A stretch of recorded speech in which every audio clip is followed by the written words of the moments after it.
आणि आता पाहणार आहोत राज्यभरातील विविध जिल्ह्यातील टॉप 9 बातम्या।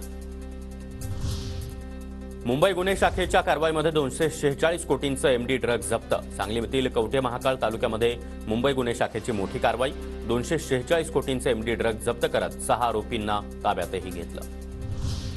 धाराशिवमध्ये 2 गटात दगडफेक, कारण मात्र अस्पष्ट। घटनेनंतर धाराशिवमध्ये परिस्थिती सध्या नियंत्रणात। जवळपास 125 पेक्षा जास्त जणांवर गुन्हे दाखल, 3 जणांना अटक। शांतता राखण्याचं पोलिसांचं आवाहन। वर्ध्यामध्ये मतदानासाठी होर्डिंगच्या माध्यमातून जनजागृती। विविध ठिकाणी होर्डिंग्ज लावून मतदान करण्याचं आवाहन।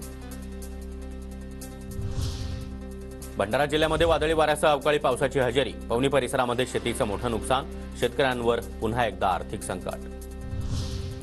जळगावच्या मुक्ताईनगरमध्ये अज्ञातानं केळीचे 300 खोड कापून टाकले। शेतकऱ्याचं जवळपास 2 लाख रुपयाचं नुकसान। अज्ञाताविरोधात गुन्हा दाखल। नाशिकच्या सटाण्यातील 24 गावे वाड्या वस्त्यांवर टँकरनं पाणीपुरवठा करण्याची वेळ। पाणीपुरवठ्यासाठी पंचायत समिती प्रशासनाकडून 24 खासगी विहिरी देखील अधिग्रहित। वाशीमधील जलसाठा प्रकल्पामध्ये अत्यंत कमी पाणी। पाणी टंचाईचा शेतकऱ्यांसह जनावरांना देखील मोठा फटका। पाण्याचं नियोजन करण्याची मागणी।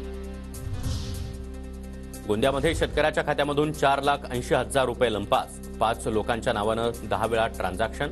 तिरोडा पोलीस ठाण्यामध्ये गुन्हा नोंद। साताऱ्याच्या बनपुरी गावालगत लागलेला वणवा मानवी वस्तीमध्ये पसरला। वणव्यामुळे अनेक घरांचं मोठं नुकसान।